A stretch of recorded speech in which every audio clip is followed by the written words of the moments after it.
Okay, so I think we're live now. Yep, Okay, so Nancy, thank you so much for joining us.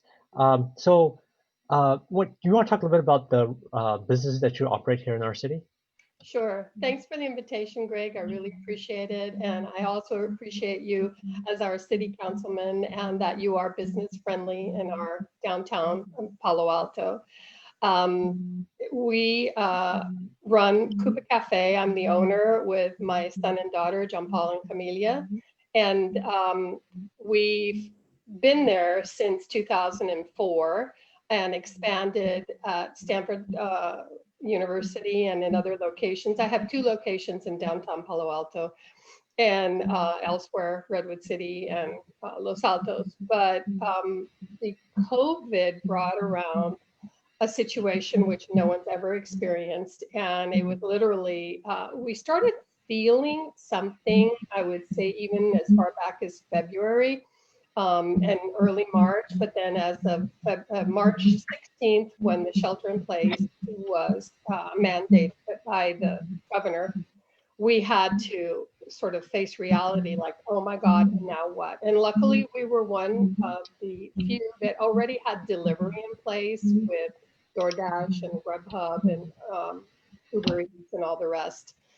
But it literally wasn't enough. And we had to take measures to make sure everybody was very safe. So to make a long story short, we had to shut down our Stanford locations, except for one, which is outdoors to take out at Green Library. But the other Coupa cafes that were off campus, we had to pivot into takeout only and reduced hours, reduced staff, obviously. We did not lay off anybody. We That's did amazing. That's amazing. It's not. very commendable, Nancy.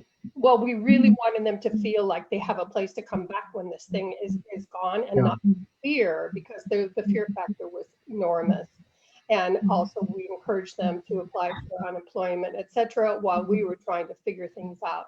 So we pivoted by adding a grocery, which served the purpose of delivery or curbside takeout of grocery orders, which helped everybody. It helped us employ more staff. It helped our supply chain, the farmers who make the produce, our distributors, our other suppliers, so that we could sort of keep things going. We even offer toilet paper and gloves and hand sanitizer and masks and beer and wine because now you can take it home to go.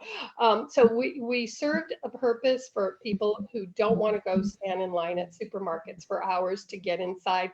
And then once you're in the aisle, there's not that much respect for social distancing. So we did that, as well as we then set up a 501c to accept donations for healthcare workers, Mm, luncheon. And so a donor could donate with or without tax deduction, and we would prepare lunches. We've already successfully delivered over 800 lunches to Stanford Hospital healthcare workers who are so thankful and they love that's their, amazing. and especially more important today because as of tomorrow, they're getting a 20% pay cut, Yeah, which is very unfortunate because they do risk their lives on a daily basis. So they're very dear to our hearts. And so trying to help them also helps our staff. And that's basically the only reason we're working, is to help our staff. yeah, And we want to come back as fast as we possibly can, but nobody knows where the mandate's going to go at this point. yeah. I mean, it just well, fortunately, we haven't been as impacted as, let's say, New York in terms of number of deaths and stuff, which is great because I think we sheltered in place fairly early, so that's been good. Yeah. But I think from the flip side, of course, is from the economic point of view for business owners like yourself, it's got to be Oh, incredibly difficult to. it's tragic. It's dramatic. It's unbearable, to tell you the truth. And we are trying to handle this as best we can and trying to employ as many people as we can.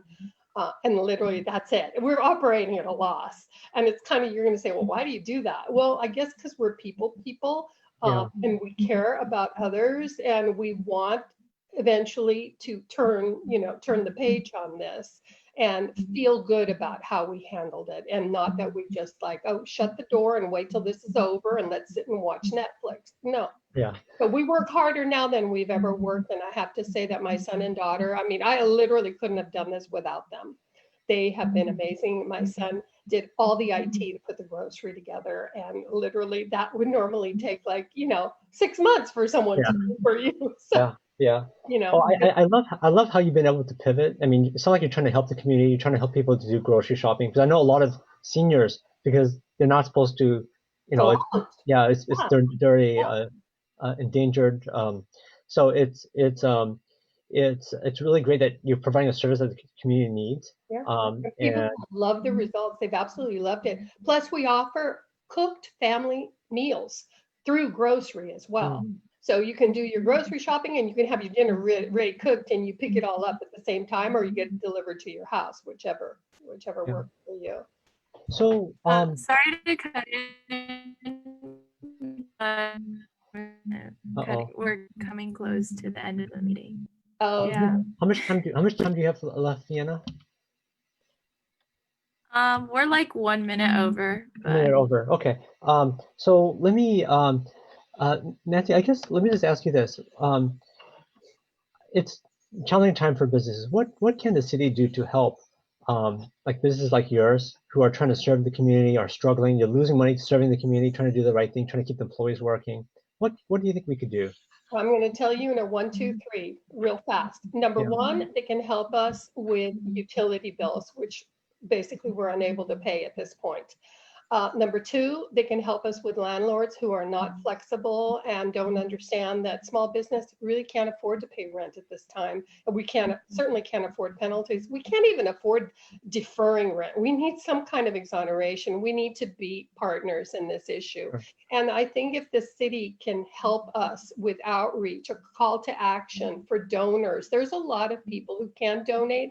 Help us pay for staff to work and donate food to frontline workers, and include the downtown streets team for Palo Alto, who have always taken care of our alleyways and everything. And let's give them food. They need it too. They're not doing well right now. So I think the city can help with all those kinds of things, and Yeah.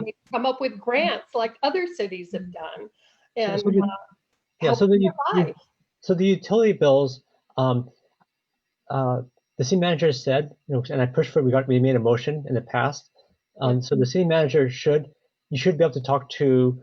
It's not well publicized, unfortunately, but you should be able to talk to the utility company, and they should be willing to defer and give forbearance on the utility bill. So you should be able to talk to them directly. And other businesses watching this video should know that you could talk to the city of Palo Alto Utilities, and you should be able to get deferrals and forbearance on it. And if you can't, let me know. I will. I've been told that's the second thing in terms of helping with landlords and also donations. So this is also part of the program that I made a motion for, which was copying what the city of Mountain View did, which is to actually give grants to businesses in our city to help them with these kind of issues, right? Yeah. And it's paired up with a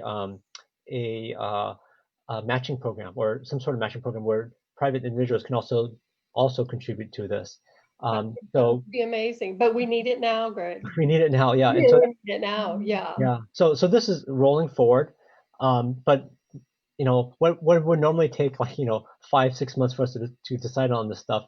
We're moving at a lightning pace, but I'm really concerned that it's not fast enough.